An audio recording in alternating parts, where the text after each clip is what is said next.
Hello students, this Sumit Kumar and welcome to doubt clear. आज हम लोग हिस्ट्री का 8th लेक्चर करने वाले हैं, hunger, hardship and popular revolt. इसमें हम लोग देखेंगे किस तरह भूख और कठिनाइयाँ लोगों को रिवॉल्ट करने के लिए मजबूर कर दिया। In 1830s where the year of the great economic hardship in Europe. 1830 में यूरोप में बहुत बड़ा आर्थिक संकट आया। The first half of the 19th century saw an enormous increase in the population all over Europe.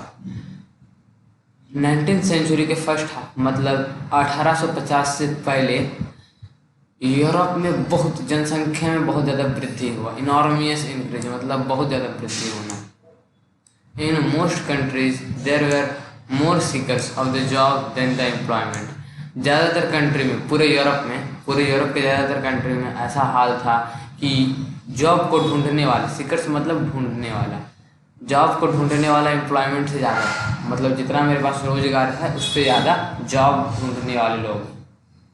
The population from the rural areas migrated to the cities to live over crowded slums.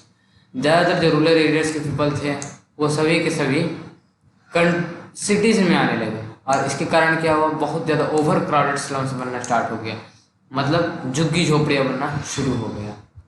Small producers in the town were often faced with the stiff competition from imports of the cheap machine-made goods from England.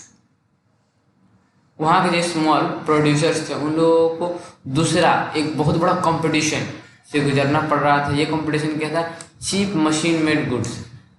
England में industrialisation बहुत पहले आ चुका था, इसके कारण वो लोग industries में मशीन की मदद से सामान बहुत सस्ते में बनाते थे और उसे बेचते थे, जिस कारण से वहाँ के जो स्मॉल लोकल प्रोड्यूसर्स थे उन लोगों को बहुत ज़्यादा दिक्कत हो रहा था।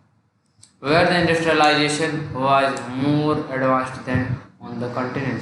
इंग्लैंड में पूरा कॉन्टिनेंट से ज़्यादा था इंडस्ट्रियलाइजेशन का स्तर पूरे इंग्लैंड में सबसे ज़्यादा था। This was specially shown in the textile production, which was carried out mainly in the homes or small workshops and was only partly mechanized. ये जो कंपटीशन था ये सबसे ज़्यादा था टेक्सटाइल प्रोडक्शन में। यहाँ पर ज़्यादातर लोग जो अपने घरों में सामान को बनाते थे और स्मॉल वर्कशॉप में बनाते थे, या तो अपने घर में बना लेते थे या तो छोटा कोई वर्कशॉप में बनाते थे। और यहाँ पर पार्टली मशीनाइज्ड मतलब छोटा मोटा काम जो रहता था उसी को मशीन से किया जाता था। मतलब ज़्यादातर काम को हाथ से किया जाता था। जैसे अगर कपड़ा बनाने का काम है तो बुनाई सब कुछ हाथ से किया जाता था, लेकिन प्रिंटिंग जो करना रहता था कपड़ा पर वो मशीन से किया जाता था। इसी कारण उस तरह के कपड़ों का दाम ज़्यादा रहता था। In those regions of the Europe where the aristocracy still enjoyed power, peasant struggled under the burden of the feudal dues and the obligations. Europe में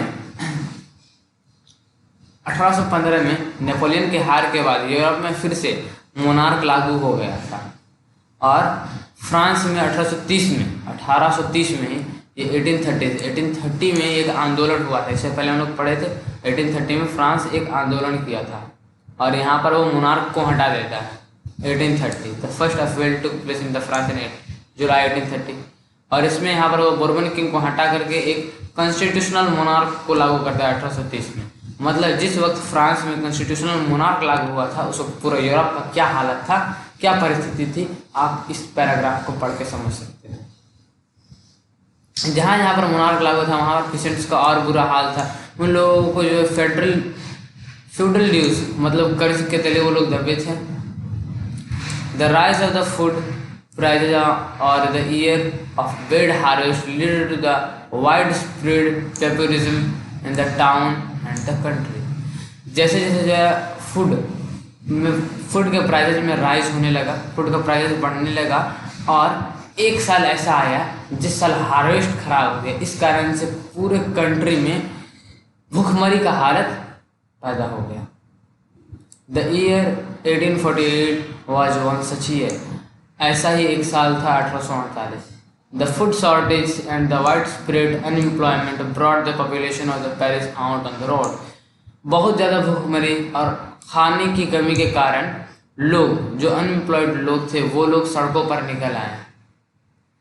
barricades were erected and Louis Philippe was forced to flee. जितना भी barricade वैरिकेड था सबको लोग तोड़ दिए, और Louis Philip, जिसको जो 1830 में कॉन्स्टिट्यूशनल मोनार्क के तहत हेड बनाया गया था, उसको वहां से निकाल दिया जाता है, फेंक दिया जाता है। National assembly proclaimed Republic. उसके बाद एक नेशनल असेंबली बनाया जाता है और उसको गणतंत्र कर दिया जाता है। मतलब अब यहाँ कोई मोनार्क नहीं रहेगा, यहाँ केवल कॉन्स्टिट्यूशन रहेगा। कॉन्स्टिट्यूशनल मोनार्क मतलब यहाँ राजा का शासन रहेगा, लेकिन राजा कॉन्स्टिट्यूशन के अंदर ही काम कर सकता है। लेकिन अब कॉन्स्टिट्यूशनल मोनार्क को हटा करके केवल रिपब्लिक कर दिया गया, मतलब वहाँ केवल कॉन्स्टिट्यूशन रहेगा। Granted suffrage to all adult males अब 21 ईयर। इसके बाद जब रिपब्लिक बन गया, उसके बाद वो लोग जो है सफरेज यानी कि राइट टू वोट, वो सभी लोगों को दे देते हैं जो 21 ईयर से ज़्यादा के रहते हैं। And granted the right to work, और सभी लोगों को इस बात की गारंटी देते हैं कि आप सभी लोगों को कुछ ना कुछ काम जरूर मिलेगा, एम्प्लॉयमेंट मिलेगा। The national workshop to provide the employment were set up. इसीलिए नेशनल वर्कशॉप मतलब बहुत सारा जो है कारखाना बनाना चालू कर दिया गया ताकि लोगों को एम्प्लॉयमेंट दिया जा सके। इससे पहले earlier in 1845 the weaver in the Sicily had led a revolt against the contractors who supplied them raw material and gave them orders or finished textile but drastically reduced their payments। इससे पहले ये 1848 का बात है। ऐसा एक साल 1848 में कुछ हुआ, लुइस फिलिप को हटा दिया गया और पूरे यूरोप को रिपब्लिक बना दिया गया। लेकिन इससे पहले 1845 में हुआ क्या था? 1845 में सिसिली में एक रिवॉल्ट हुआ था। इसमें ये लोग कॉन्ट्रैक्टर के खिलाफ रिवॉल्ट करते हैं, क्योंकि कॉन्ट्रैक्टर उन लोगों को रॉ मटेरियल दे देता था और जो सामान बनता था उसको बहुत चीप दाम में खरीद करके लेके जाता था, उन लोगों को बहुत कम पेमेंट करता था, reduced their payment. The journalist Wilhelm Wolff described the event in the Sicily village as follows. एक जर्नलिस्ट इस पूरे सिचुएशन को, इवेंट को समझाते हैं किस तरह। In this village with 18,000 inhabitants, cotton weaving is most wide spread occupation. ये जो विलेज था सिसिली, यहाँ पर 18,000 का आबादी था और इसमें ज़्यादातर लोग कॉटन वेविंग के काम में जुड़े हुए थे, मतलब कपड़ा के बुनाई। The misery of workers is extreme. Workers का हालत बहुत ज़्यादा खस्ता था। The desperate need for the job has been taken advantage of by the contractor to reduce the prices of the goods they order। एक बहुत बड़ा अनएम्प्लॉयमेंट, उस वक्त सभी लोगों को जॉब का रिक्वायरमेंट था, सभी लोग जॉब चाह रहे थे, उस वक्त एम्प्लॉयमेंट बहुत ज़्यादा था। इसी का फ़ायदा उठाकर कॉन्ट्रैक्टर उन लोगों को अपना ऑर्डर देते थे और सस्ते दाम में अपना काम करवाया।